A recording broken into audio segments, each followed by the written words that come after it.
backfield. Throws. Intercepted. Intercepted by Butler. 10, 5, touchdown! Titans!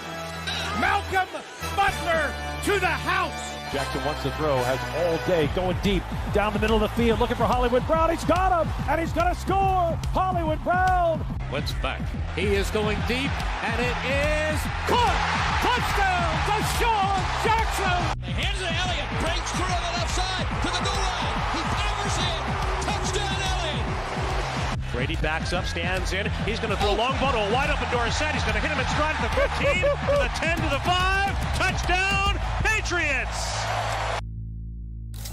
Just cancel it. Season canceled. Stephen A., remember how you felt with the Warriors over and over and over? Yeah, that's how I felt about the Patriots. That's some defense your Steelers showed last night. Pretty good. Smith, good ideas. I'm Good Molly scheme. Karen, but we do have our first Football Monday. Hyped up for that, guys. The Patriots get AB, and the rich keep getting richer. Sunday Night Football in Foxborough. New England stomped Pittsburgh by 30 points, making easy work of the brown and bellless Steelers. Tom Brady is now 6-0 at home against the black and yellow.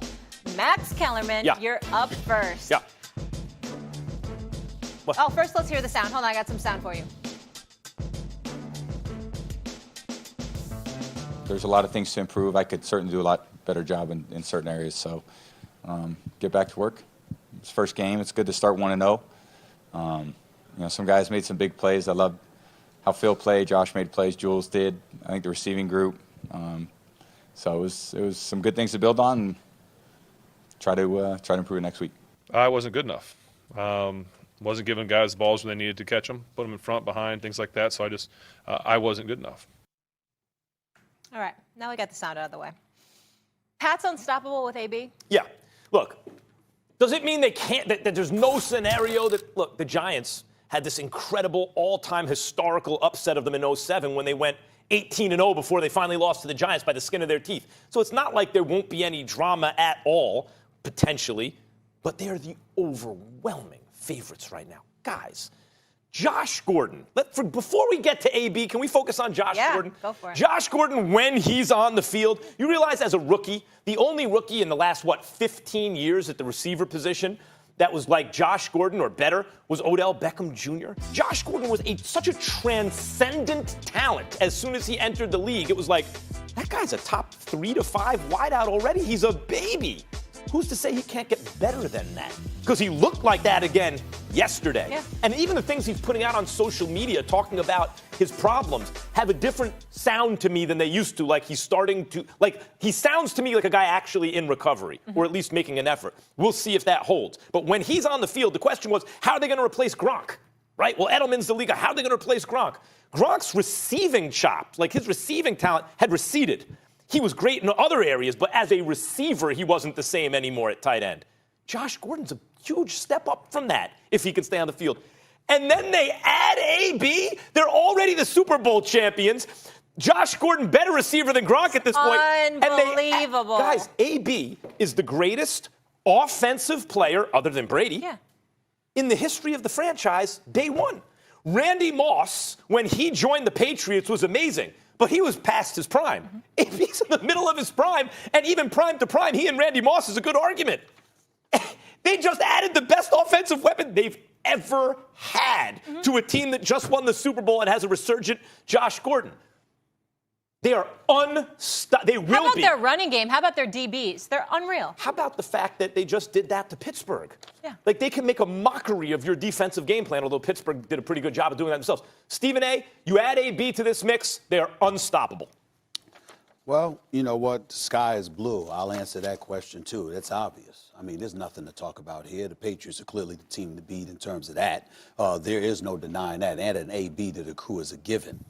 Why am I responding and starting off this show that way, ladies and gentlemen? Because my focus is not on that. My focus is on the Pittsburgh Steelers.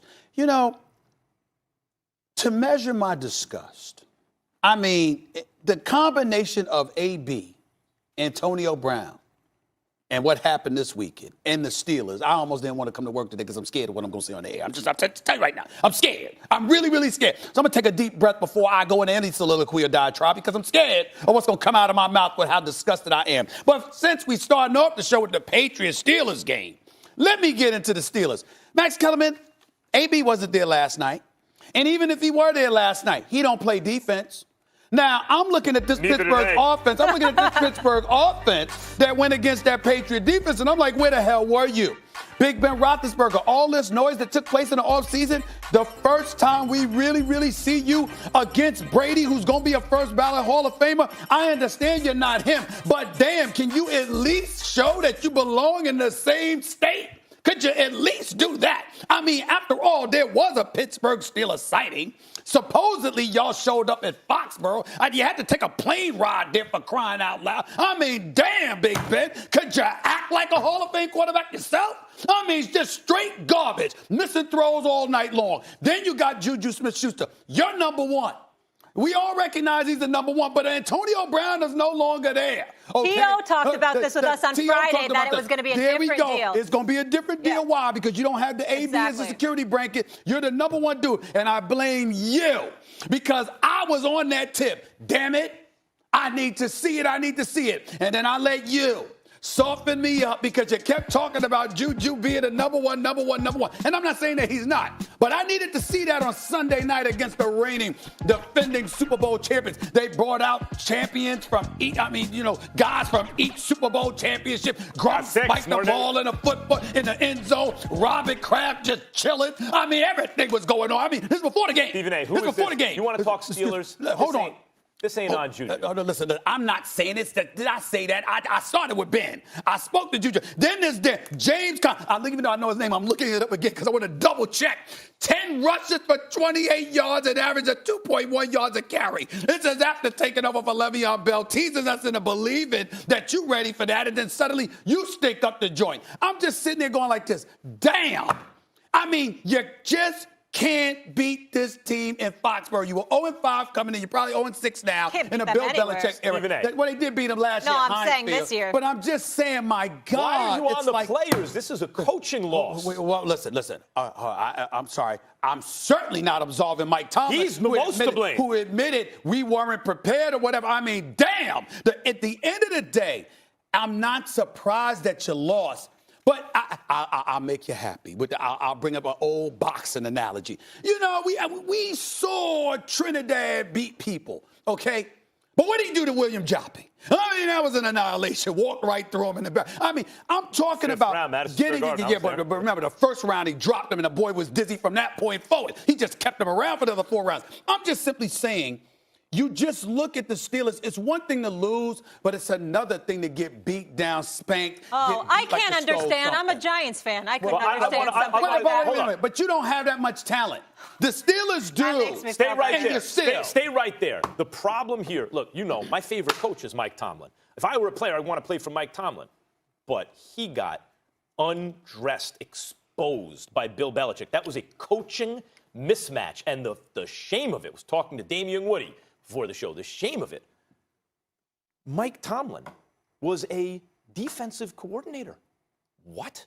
That was not a coordinated defense. That was a defense coordinated to get slashed. I'm not even looking at the offense. Yeah. They got embarrassed, and they always get embarrassed by the Patriots. Yes. You have all this time to prepare, and this is what you come up with? Tomlin, to me, that's an embarrassing loss for the coach more than for anyone else. And all I'm saying is, listen, there's no shame in losing to the Patriots. But my God, show up and act like you belong on the field. Compete. They didn't do that. The Steelers got smacked around. I mean, it was embarrassing. Yeah. Just embarrassing. And Boston needs 7 rings. Book it. A lot more to come on First Take. How about this? Did Lamar Jackson become one of the league's best passers during the offseason? We should all be eating crow today. We'll debate it. Stephen A., what else you got? Well, got a lot more to come up. It's the